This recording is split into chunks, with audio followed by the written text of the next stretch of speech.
Hello everyone, Dave Baswell here, your cool Forex guy. So, ngayon ay pag-uusapan na naman natin ang isa pang analysis para sa next week. Ang petsa na ating i-analyze ngayon ay ang August 10 hanggang 13. At gaya na nakikita natin sa chart ng GBPUSD, itong GBPUSD last Friday ay nag-down candle. Samantalang naabot niya yung ating first target here. Almost reach niya na yan. Pagkatapos yung ating susunod na target going up dito sa 34984.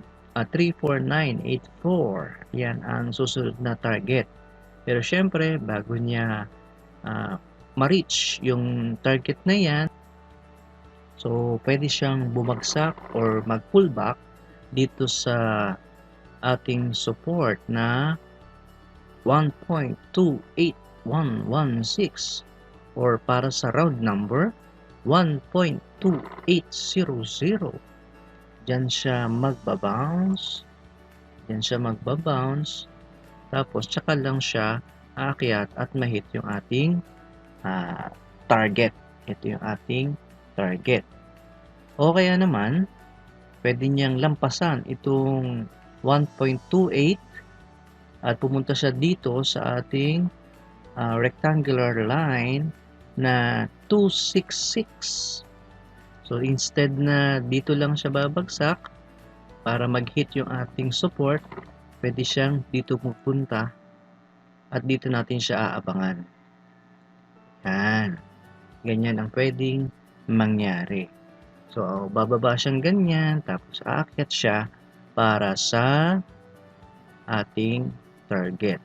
Pero hindi natin alam kung kailan yan mangyayari. Pwedeng this week or pwedeng sa third week. So basta abangan natin for this week yung rebound na ito, itong pullback na ito na ma-reach yung ating support area. Pwede ba nating i-trade from here going down? Pwede, no?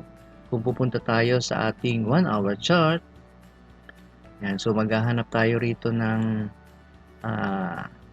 entry trigger dito sa 1-hour chart. At itong kahabaan na ito, which is, gaano kalaki yan? 350 points, 350 pips.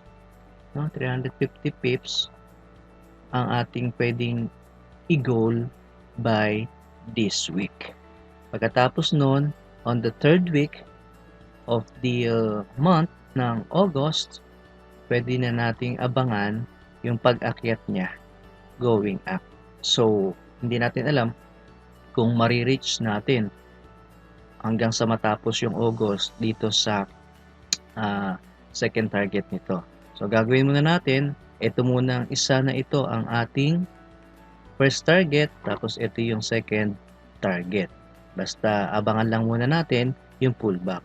Mas malalim ang pullback, mas maganda bago siya aakyat pataas. Kasi mas malalim ang pullback, mas malakas siya umakyat doon sa taas. So yan ang ating report para sa GBPUSD. Panoorin nyo pa yung ibang video at mag-a-analyze din ako ng iba pa na pairs. Samantala, hanggang sa muli, don't forget to subscribe. CoolForexGuy. Bye-bye!